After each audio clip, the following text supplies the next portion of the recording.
Kasus dugaan korupsi yang menjerat Bupati Probolinggo nonaktif Puput Tantriana Sari dan suaminya mantan anggota DPR RI Hasan Aminuddin disidangkan perdana di Pengadilan Tipikor Sidoarjo Selasa pagi 25 Januari 2022. Meski sidang ini dilangsungkan secara online atau daring, tetapi tetap mendapat pengamanan dari kepolisian. Majelis Hakim dan Jaksa Penuntut Umum atau JPU hadir di ruang sidang, sedangkan terdakwa Puput Tantriana Sari dan Hasan Aminuddin bersama penasihat hukumnya mengikuti sidang secara daring dari ruang tahanan KPK RI di Jakarta. Untuk itu, di ruang sidang Cakra telah disiapkan layar untuk menampilkan komunikasi audiovisual antara Majelis Hakim dan JPU dengan terdakwa di Jakarta. Meski sidang digelar secara online, namun sejumlah aparat TNI dan Polri tetap disiagakan. Ada sekitar 10 personel aparat yang berjaga di pintu gerbang Pengadilan Tipikor Surabaya. Diketahui Puput Tantriana Sari dan Hasan Aminuddin ditangkap KPK melalui operasi tangkap tangan pada 30 Agustus 2021 lalu. Keduanya diamankan di rumah pribadinya di Jalan Ahmad Yani, Kota Probolinggo dengan barang bukti uang tunai sebesar 360 juta yang diduga sebagai suap jual beli jabatan PJ Kades. Sehari setelah penangkapan itu, Tantri dan Hasan ditetapkan sebagai tersangka bersama 20 orang lainnya sebagai pemberi suap. Kini, Tantri dan Hasan yang lebih dulu disidangkan di Pengadilan Tipikor Sidoarjo. Saat mengikuti sidang secara daring dari Jakarta, terdakwa Hasan Aminuddin terlihat memakai kemeja warna biru dan berkacamata.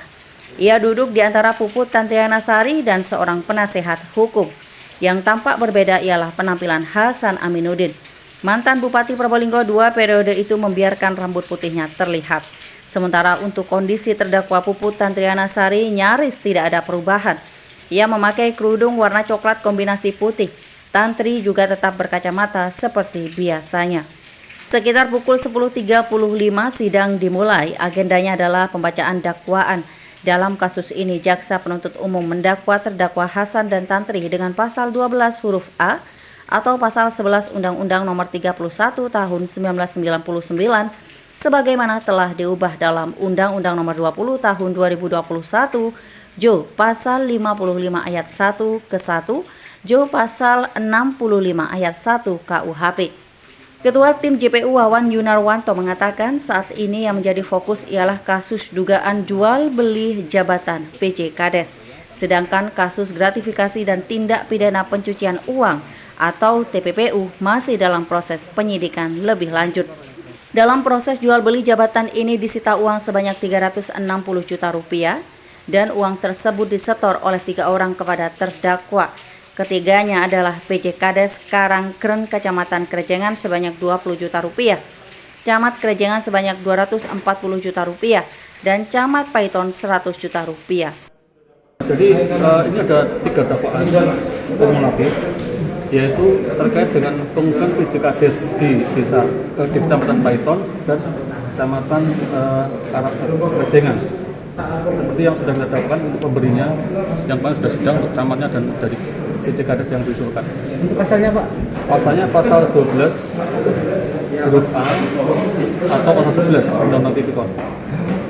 Pak, untuk permintaan dari terdakwa untuk digeser apakah digeser untuk Jadi kami sudah sampaikan tadi ke Majelis Hakim atas permohonan tersebut. Kami masih butuhkan terdakwa untuk penyidikan perkara yang lain. Jadi kami mohonkan agar untuk tidak digeser dulu ke Surabaya karena kami untuk proses penyidikan agar bisa berjalan dengan yang kita rencanakan. Ada berapa perkara lagi Pak yang sedang proses Pak? Ada 1 perkara yang sedang jalan. gratifikasi dan TPPU Pak? Nanti kita lihat. Pak, benar nggak apa yang disampaikan terdakwa bahwasanya selama 5 bulan tidak pernah bisa menemui dengan 1 orang pun? Ya, jadi di rutan itu ada SOP ya, dan itu SOP itu dibuat secara umum. Dan itu aturan dari Kumham bahwa untuk pertemuan atau kunjungan itu sifatnya masih virtual, belum bisa kunjungan langsung karena kondisi pandemi. Jadi semua rutan pun mungkin bisa dicek sangat seperti itu aturannya. Jadi memang tidak bisa kunjungan yang bertemu langsung, bisa kecuali PH karena PH memang ada tujuan untuk pembelaan. Online-nya masih diberikan hak untuk bertemu online, virtual masih bisa. Tetapi untuk bertemu langsung, semua rutan aturannya seragam dari Kumham itu tidak bisa bertemu langsung. Itu yang diterapkan di KPK.